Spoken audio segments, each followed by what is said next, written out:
হুগলির বলাগড়ে তৃণমূল নেতার গায়ে মুখে কাদা গোবর লেপে দেওয়া হলো। অভিযোগ বিজেপির বিরুদ্ধে। দলের কেউ জড়িত থাকলে ব্যবস্থা জানালেন বিজেপির সভাপতি। প্রাক্তন তৃণমূল যুবনেত্রী রুনা খাতুনের বাড়িতে দুষ্কৃতী হামলা, ভাঙচুর চালানোর পাশাপাশি রুমার স্বামী অরিজিৎ দাসকে মারধর করে মাটি গোবর লেপে দেওয়া হয় বলে অভিযোগ। রুনা সে সময় বাড়ি ছিলেন না। হামলার খবর পেয়ে বলাগড়ের খামারগাছির বাড়িতে ফেরেন রুনা। হুগলি জেলা পরিষদের প্রাক্তন সদস্য, হুগলি জেলা তৃণমূলের যুব সভানেত্রী ছিলেন।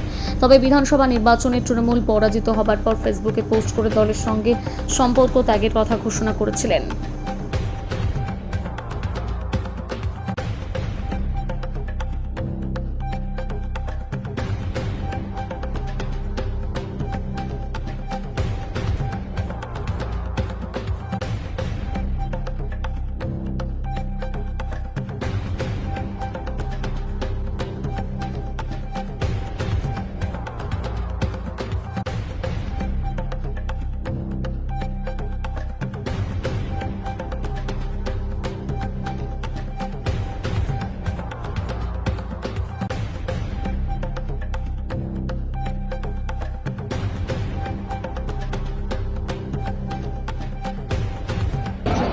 সবাই কিছু মারছে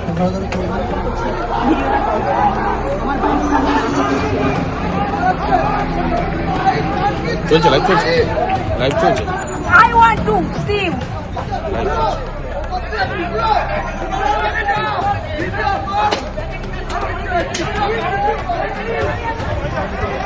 অরিজিৎ ভেতরে ঢোকো।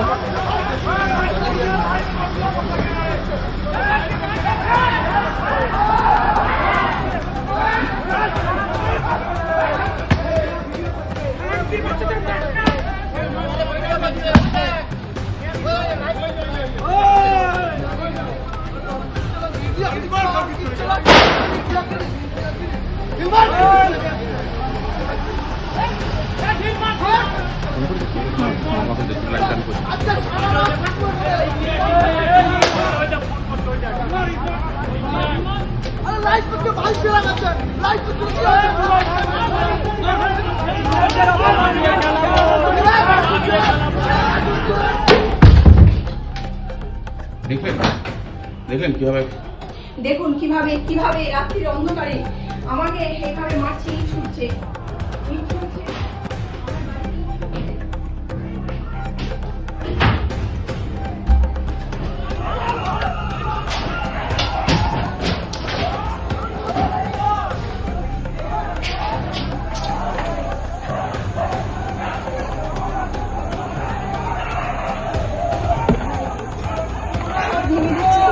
সব ভেঙে দিচ্ছে, সব ভেঙে দিচ্ছে, আমাকে ফোনটা কর না।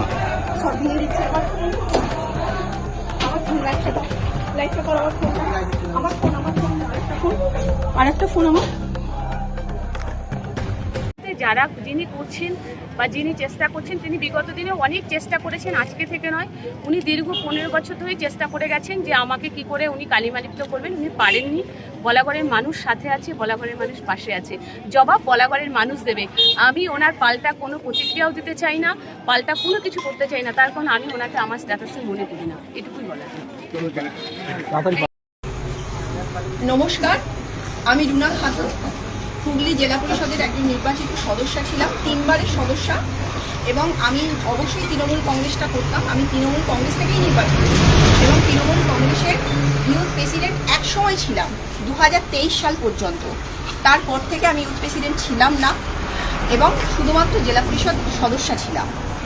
আমি দেখছি যে মানুষের রায় নিয়ে একটা রাজনৈতিক দল, বিজেপি শাসিত সরকার প্রতিষ্ঠা হয়েছে। মানুষের প্রচুর এক্সপেকটেশন ছিল, মানুষের আশা ভরসার জায়গা ছিল, সেই জন্য মানুষ ভোট দিয়েছে এবং মানুষের রায় নিয়ে তারা নির্বাচিত হয়ে এসেছে। এটা তারা প্রচার করে, তারা বিশ্বাস করে।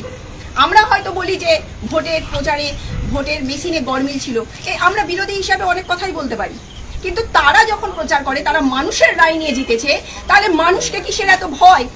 আজকে এই মুহূর্তে আমার বাড়ির পরিস্থিতি দেখুন, আমি বাড়িতে ছিলাম না, আমাকে খুঁজতে আজকে বিজেপির যে মন্ডল সভাপতি, অবশ্যই মন্ডল সভাপতি অনিমেষ দেবনাথ, বলাগড় খামারগাছি জিরাটের মন্ডল সভাপতি, ওদের কি কি পদ আছে, ডেজিগনেশন আছে, আমার জানার দরকার নেই। এই ছেলেটার এক সময় তৃণমূল কংগ্রেসের দ্বারা মার খেয়ে পেটে ঠিক আছে, তারপরে দেখা গেছে যে আমি নিজে রুনা খাতুন দায়িত্ব নিয়ে তাকে পুলিশ প্রোটেকশনে তার বাড়িতে ঢুকিয়ে দিয়েছিলাম যাতে সে তার পরিবারের কাছে থাকতে পারে। সেই ঋণ সে শোধ করেছে আজকে প্রায় 150-200 লোক নিয়ে, তার সঙ্গে একটা থার্ড জেন্ডার। আমি নির্বাচনের সময় থেকে বলে আসছিলাম যে পুরুষের অভাব পড়ে যাচ্ছে, আমি জানি না কোনো রাজনৈতিক দলে এটা অভাব করতে পারে কিনা। তার জন্য একজন থার্ড জেন্ডারকে দিয়ে ক্রমাগত আমার নামে অশ্লীল খারাপ খারাপ কথা প্রত্যেকদিন ভিডিও করে ভাইরাল করে। সেই থার্ড জেন্ডার কিন্তু খুব বেশি হলে 5-6 পড়েছে, তার মুখ লাগাটা আমার কাজ নয়। তাদের দলের কর্মী হয়তো অভাব পড়ে গেছে, তাদের দরকার হতে পারে। আমরা দেখলাম সে আমি শুধুমাত্র মুসলিম বলে সে আমাকে আক্রমণ পর্যন্ত করেছে। এবং আমি একটা মহিলা, পুলিশ প্রশাসন ঠুটো জগন্নাথের মতো হয়ে বসে আছে, আমার ওপর কেস দিয়েছে, এফআইআর করেছে। তার মধ্যে একটা সেকশন আছে যেটা হচ্ছে শ্লীলতাহানি। আমি মেয়ে হয়ে শ্লীলতাহানি কিভাবে করব আমি জানি না। আমি এই বিজেপি সরকার আসার পর আমি জানতে পারলাম। আজকে রাত্রির বেলা আমাকে রেপ করবে এই রকম সিদ্ধান্ত, এই রকম মানসিকতা, এই রকম রুচি 150-200 ছেলে নিয়ে আমার বাড়ি অ্যাটাক করেছে, আমার স্বামীকে বেধড়ক মারধর করেছে। দেখুন কতটা অমানবিক, কারোর গায়ে এইভাবে হাত দেওয়া যায়। সে কিছুই জানে না। তার অপরাধ কি? তার বউ রাজনীতি করত আর সে নিজেও রাজনীতির সাথে যুক্ত। তারা বলছে দুর্নীতি, দুর্নীতি থাকলে কেস কর, এফআইআর কর। তুই 5 পাস 6 পাস, তুই কি দুর্নীতির বুঝিস? এমনকি আমার শাশুড়িকে পর্যন্ত ছাড়েনি। একটা বয়স্ক বৃদ্ধা মহিলা, তাকে দেখুন কিভাবে মেরেছে গালে, কিভাবে পিঠে মেরেছে, কিভাবে একজন মানুষকে, একটা মাকে এইভাবে। অনিমেষ, চিরঞ্জিত, অনিমেষকে আপনারা সব সময় কার সাথে দেখতে পান? আমি বলতে চাই, এই বলাগড় বিধানসভায় নির্বাচিত হয়েছেন, মানুষের আশীর্বাদ পেয়েছেন মাননীয়া সুমনা সরকার মহাশয়া। আপনি মন্ত্রী হয়েছেন, আপনি রাজ্য রাজনীতি সামলাবেন কি করে? আপনি আপনার এলাকা সামলাতে পারছেন না। আপনি কি বলেছিলেন? এ ড্যার মুঝে আচ্ছা লাগা। শুনেছিলাম, চুপ ছিলাম, কারণ ভগবান সবসময় বলতে বারণ করে, কিসি কো ইতনা ভি মত ডরাও কে ডর হি খতম হো যায়। আপনার মনে হয় রুনা খাতুন ভয় পাওয়ার মেয়ে? আমি একটা সংখ্যালঘু মুসলিম ঘরের মেয়ে, আমার এখানে কি পাওয়ার আছে? আমি সর্বোচ্চ নির্বাচিত হলে আমি একজন জেলা পরিষদের সদস্য হতে পারবো। আমি এসসি নই, যে এখানকার বিধানসভা আমি পাবো সেটা তো আমি জানি। আমি নির্বাচিত তো বলাগড় থেকে নয়, আমি নির্বাচিত অন্য জায়গা থেকে। আপনার প্রশ্রয়ে এই পাখি থার্ড জেন্ডার যে 24 ঘন্টা আপনার ছায়া সঙ্গী হয়ে ঘুরছে, এবং এত তার সাহস, এত তার প্রশ্রয়, সে অশ্লীল কথা বলছে। একটা মাকে পর্যন্ত ছাড়লো না, তাকে মারলো শুধুমাত্র রুনা খাতুনকে পাচ্ছে না বলে। কোথায় কখন থাকতে হবে, গঙ্গার ধারে কোন টাইম কখন? আমি নিশ্চয়ই থাকবো, নিশ্চয়ই থাকবো, প্রত্যেক দিন থাকবো। একটা মানুষ কখন খাবে, কখন পড়বে, কি খাবে, কি পড়বে, কোথায় থাকবে, আপনারা ঠিক করে দেবেন। আমার সান্নিধ্যে থাকা কোনো ছেলে কোনোদিন এরকম অসভ্যতা আমি করেনি। এসআইআর এর আন্দোলন নিয়ে বড় বড় কথা বলে। এসআইআর এর আন্দোলনের সময় আপনারা ছিলেন না, আপনারা জানেন না কি ঘটেছিল কি ঘটেনি। তৃণমূল কংগ্রেসটা রুনা খাতুন একা করেছে না এসআইআর আন্দোলনটা রুনা খাতুন একা করেছে? আমি কাকে মেরেছি, কাকে জুতোর মালা পরিয়েছি, তার ভিডিও ফুটেজ আমার কাছেও আছে। প্রয়োজনে রাজ্য নেতৃত্বের কাছে পৌঁছে দিতে হবে কিভাবে সেটা আমার জানা আছে। সেটা নিশ্চয়ই আপনাদের কর্মীদের কাছ থেকে জানতে হবে না। আর আপনি চা খান না বলে আপনাকে ডাব কিনে আমি পাঠিয়েছিলাম না? যেহেতু 10 বছর আপনি আমার দলে ছিলেন, আপনি 15 বছর রাজ্যটাকে তৃণমূল কংগ্রেস নষ্ট করে দিয়েছে বলেন। 10 বছর তো আপনি ছিলেন, তাহলে সেই নষ্ট হওয়ার 50% দায় আপনার নেই? আপনি তো স্বাস্থ্য প্রতিমন্ত্রী হয়েছেন, তাহলে কেন তদন্ত হচ্ছে না জেলা পরিষদের 18 সাল থেকে যে নির্বাচিত যারা ছিলাম, 18 সাল থেকে 23 সাল পর্যন্ত সেই 5 বছর সহকারী সভাধিপতি জেলা পরিষদের কে ছিল? স্বাস্থ্যের কর্মাধ্যক্ষ কে ছিল? আপনি তো স্বাস্থ্য প্রতিমন্ত্রী। বলাগড়ের গঙ্গার ধারে কি করে জেলা পরিষদের পারমিশন ছাড়া একটা ইলেকট্রিক চুল্লি পারমিশন কোর্টের না নিয়ে সেই জায়গার উপর তৈরি হতে হতে ইনকমপ্লিট অবস্থায় পড়ে রয়েছে? আপনি জানেন না? তদন্ত করছেন না কেন?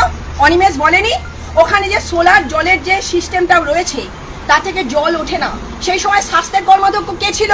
কেন তার তদন্ত করাচ্ছেন না? আন্ডারস্ট্যান্ডিং। আমি জানি না আপনার নির্বাচনের সময় অমিত শাহ এসে বলেছিল তো, শান্তনু কুন্তল নাম করেছিল না চাকরি চুরির ব্যাপারে? কয় তাদের নিয়ে তো কোনো কিছু হচ্ছে না, তাদের বাড়ি অ্যাটাক হচ্ছে না, তাদের দুর্নীতির খাতা খোলা হচ্ছে না, যত দোষ রুনা খাতুন। তাহলে মুখোমুখি লড়াই, সম্মুখ সমরে, আমার কাছেও আছে ডকুমেন্টস। আমি ভদ্রতার খাতিরে, সম্পর্কের খাতিরে আমি এতদিন কিছু বলিনি, কারণ আপনি মিশতেন, আমার বাড়িতে আসতেন। আমি আপনার বাড়ি কোনোদিন যাইনি, আপনি আমার বাড়িতে এসেছেন। আর এই যে যাকে মারলেন, এই অরিজিৎ, আপনার রিকাউন্টিং করিয়ে আপনাকে জিতিয়ে এনেছিল, আপনি ভুলে গেছেন, অকৃতজ্ঞ। বাবুল সরকার আপনার ভাই, এই বলাগড় বিধানসভায় এতগুলো পঞ্চায়েত আছে, কোনো পঞ্চায়েতে অনাস্থা আসেনি, একমাত্র আপনার ভাইয়ের তৃণমূল পরিচালিত পঞ্চায়েতে অনাস্থা এসেছে। দুর্নীতি কে করেছিল? তার বিচার হবে না? অরিজিৎ দাস দুর্নীতি করেছে, রুনা খাতুন দুর্নীতি করেছে। রুনা খাতুনের আছেটা কি? সে তো শুধুমাত্র একটা জেলা পরিষদের সদস্য। তা আপনি কেন তদন্ত করাচ্ছেন না? এফআইআর করিয়েছেন, দীর্ঘদিন বাড়ি ছাড়া রেখেছেন, সন্তানের থেকে তার মাকে দূরে রেখেছেন। ইভেন আমার সন্তান স্কুলে গেছে, আমাকে ফোন করে ধমকি দেওয়া হয়েছে যে বাচ্চা বাড়ি ফিরেছে কিনা। সবাই জানে, সবাই দেখছে। আর আজকে সমস্ত আপামর জনগণের কাছে আমি বিনীত অনুরোধ করব, ভয় পাবেন না। কারণ এরা বলেছিল না ভরসা ইন আর ভয় আউট, তো ভরসা আউট, ভয় ইন। ভয়ের কাছে মাথা নত করলে এরা প্রশ্রয় পাবে। আজকে যারা পুরাতন বিজেপি, তাদের আমি কাউকে দেখতে পাচ্ছি না, সব সাইড লাইন হয়ে গেছে। তৃণমূল থেকে বিজেপি যে হয়েছে, সে আজকে সব পরিচালনা করছে, এবং তৃণমূলে থেকে তৃণমূলের সাথে পেরে ওঠেনি, তাই এখন বিজেপির ক্ষমতা ব্যবহার করে তারা তাদের শখ শান্তি মেটাচ্ছে, তাদের যে হিংসা, রাগ, প্রতিহিংসা, সেটা মেটাচ্ছে। মাননীয়া, আপনি আগে নিজের বিধানসভা সামলান। আপনি বলেছিলেন না আপনারা জিতেছেন বলে আমরা ভালো আছি, আমরা ছিলাম বলে আপনি দল বদলু হয়ে আপনি তো খুব ফেসবুকে প্রচার করেন, মানুষের সেবা, মানুষের সেবার জন্য তো আপনি রাজনীতি করেন। মানুষের সেবা করবেন বলেই তো আপনি তৃণমূল কংগ্রেস থেকে 21 সালে বিজেপিতে চলে গেছিলেন টিকিটের জন্য। মানুষের সেবা করবেন বলে তো, অন্য কোনো উদ্দেশ্য ছিল না আপনার। তাহলে মানুষের সেবার পরিণাম হচ্ছে এই মানুষের সেবা। এইটা মানুষের সেবা। অনিমেষ আপনার 24 ঘন্টা ছায়া সঙ্গী। চিরঞ্জিত, তোকে আমি ভাই বলে ডাকতাম, এসআইআর আন্দোলনের সময় তোদের চা খাওয়ালাম, আজকে তার এই প্রতিদান। ক্ষমতায় তো আমিও ছিলাম, আমরা ছিলাম, তোদের ভাই বলে কথা বলেছি, সম্মান করেছি। তোদের এই শিক্ষা, এই রুচিবোধ, এই তোরা শ্রীরামের ভক্ত, মুখে রামায়ণের কথা আর কাজে সারাদিন মহাভারত। যত দূর যেতে হয় আমি যাব, যত দূর যেতে হয়। লড়াই ছাড়বো না, বিচার চাই। সারা পশ্চিমবঙ্গবাসী দেখুন, আসুন আমার বাড়িতে কি তাণ্ডব করেছে। আমার একটা ছোট 6 বছরের বাচ্চা আছে, সে এইসব সিন দেখার পর কোন ধরনের ট্রমায় যেতে পারে, কি করেছে। একটা অসহায় বৃদ্ধা বয়স্ক মহিলাকে পেয়ে আমার সমস্ত ভাঙচুর করে দিয়ে গেছে, আমার স্বামীকে প্রচন্ড পরিমাণে মেরেছে। ছি ছি ছি, নির্লজ্জ, বেহায়া, অপদার্থ। এই তোমাদের ভরসাহীন, এই তোমরা পারো। আজকে দিনের পর দিন এআই ভিডিও করা হচ্ছে। আমি জানি ওই থার্ড জেন্ডার, সে পড়াশোনা জানে না, সে কি করে এটা করবে এআই দিয়ে। আমি জানি রাহুল রাজবংশী নামে একজন সে বানিয়ে দেয়, এবং সে কার সাথে থাকে, কাদের ইন্ধনে হচ্ছে, সমস্তটাই জানি। আমার শিক্ষা, আমার ভদ্রতা, আমার পারিবারিক শিক্ষা, আমার রুচিবোধ, এই সমস্ত কথা বলতে, কিছু ঝামেলায় জড়াতে আমাকে বারণ করেছিল। তাই এফআইআর খাওয়ার পরেও আমি চুপ করেছিলাম। আপনিও তো একটা সন্তানের মা, আমি একটা 6 বছরের সন্তানের মা। আজ পর্যন্ত এতদিন আমি রাজনীতি করেছি, আমি 3 বারের নির্বাচিত জনপ্রতিনিধি।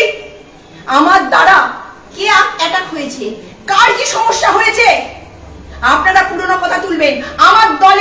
আমার দলের সাথে ঝামেলা হতেই পারে, সেটা তো আমার দলের আভ্যন্তরীণ ব্যাপার। কোন বিরোধী রাজনৈতিক দল বলতে পারবে তাদের আমি অসম্মান করেছি? আরে সিপিএম এর তাবৎ তাবৎ নেতা যাদের সাথে লড়াই করেছি, আমার বিয়েতে তাদের নেমন্তন্ন ছিল। সৌজন্যতা একে বলে, ভদ্রতা একে বলে। লড়াই যেখানে শুরু করলেন, একটা মানুষের বাড়িতে চলে যাচ্ছেন, ডেমোক্রেসিকে ভেঙে খান খান করে দিচ্ছেন। মানুষের বাড়িতে নিরাপদে বেঁচে থাকতে পারবে না। আপনারা পাগলের মতো আমাকে রোজ খুঁজছেন। আমি স্কুল থেকে তো বেরিয়ে রোজই বাড়ি ফিরি। আমি টার্গেট, আমি লক্ষ্য। তো আমাকে না পেয়ে রাগে জ্বালা আমার পরিবারের উপর, আমার উপর রাগ মেটাবে তো। কোথায় কখন থাকতে হবে, কোথায় যেতে হবে, অনিমেষ উত্তর দিবি। চিরঞ্জিত ভাই বলে ডাকতাম, ছি ছি, লজ্জা লাগছে, ঘেন্না লাগছে। এই বিজেপি, এই দলকে মানুষ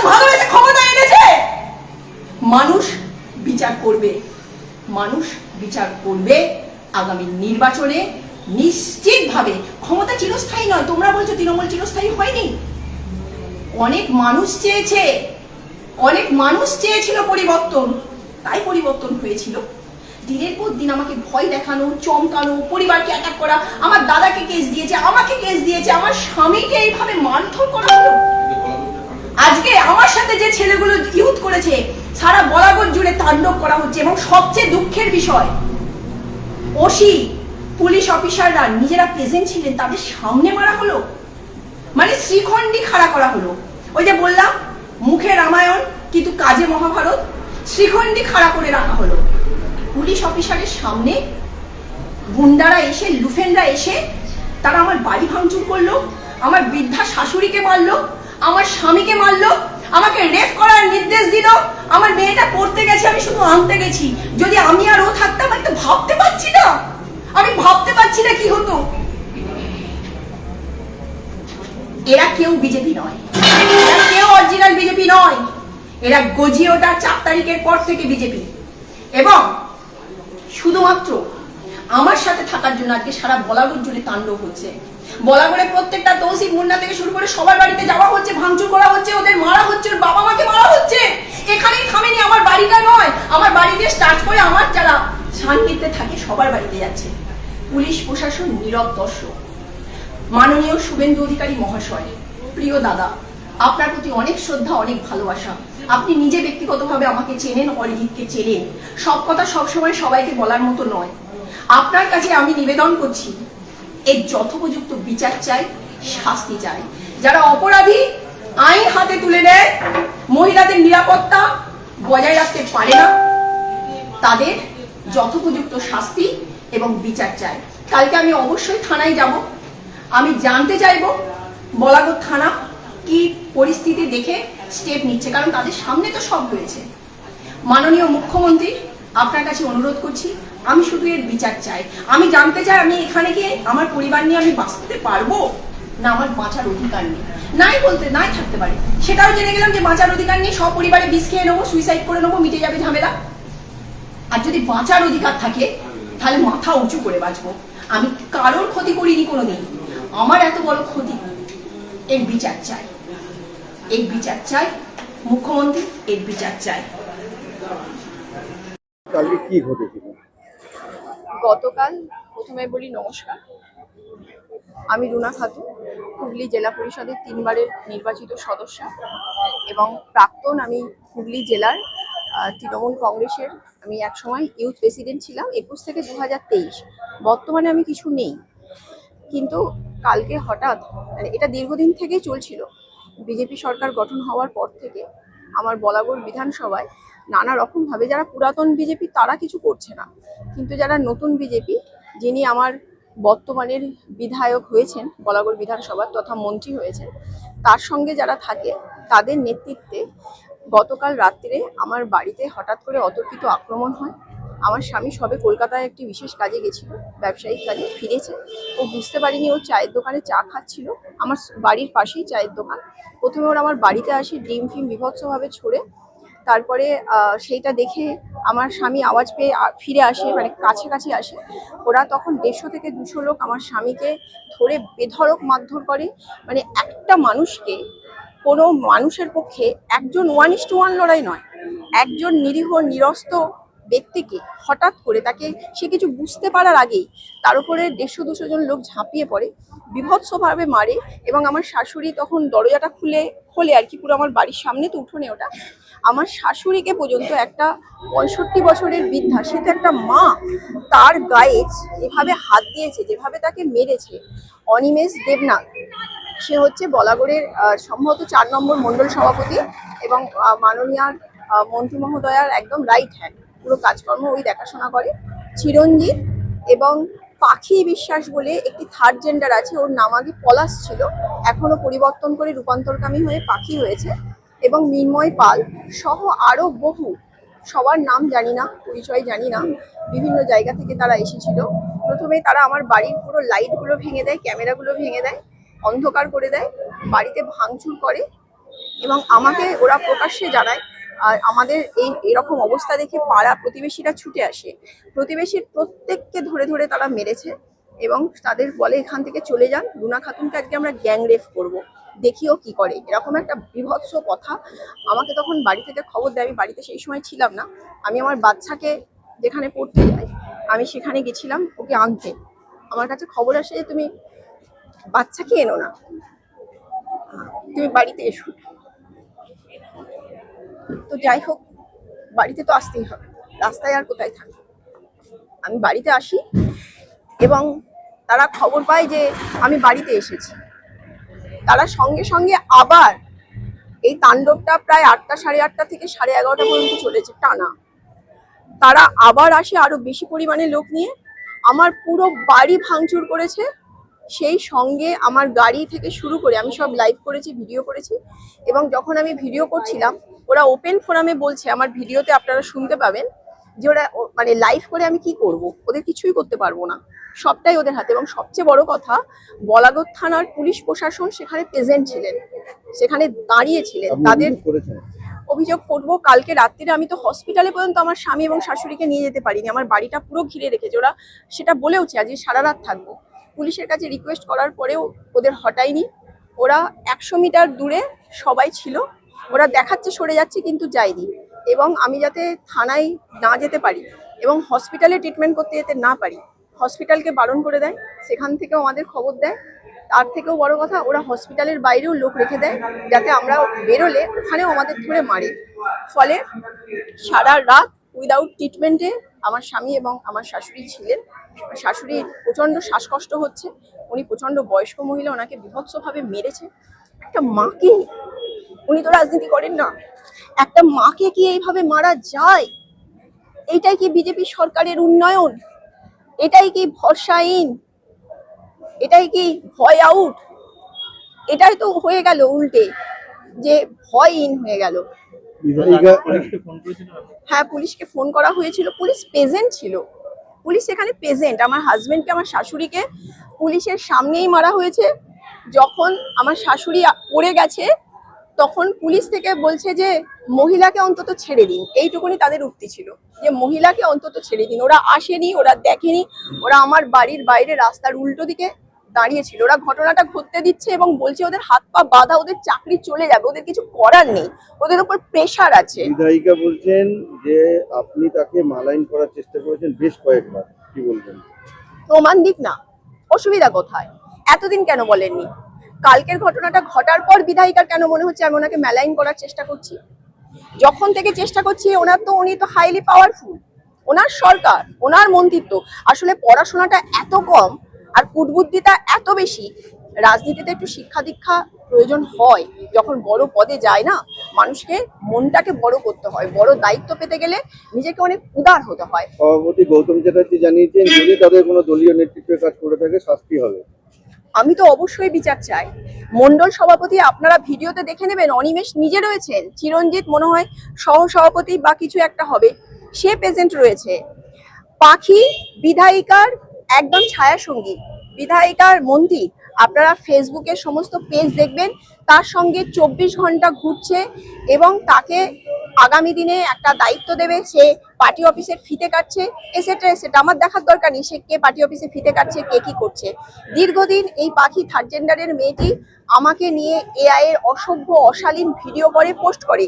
সেখানে আমাকে যেহেতু আমার নামটা রুনা খাতুন, রোহিঙ্গা, আমাকে বাংলাদেশে পাঠানো উচিত, আমি জিহাদি। আমি যেহেতু আমার হাজবেন্ডের নাম অরিজিৎ দাস, তো রুনা খাতুন দাস লেখা আছে বলে আমাকে সেটাতেও কটূক্তি করে। আমি নামটা কি লিখবো, আমার কি পরিচয় হবে, আমি কি খাবো, কি করবো, সেটা কি সুমনা সরকার আর সুমনা সরকারের সাকরের দ্বার ঠিক করে দেবে? এটা হতে পারে না।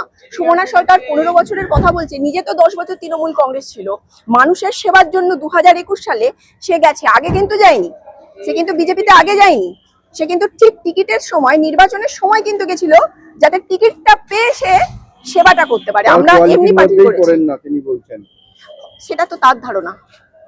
দেখুন, আমরা রেগুলার স্টুডেন্ট, কলেজ রাজনীতি করে এসেছি।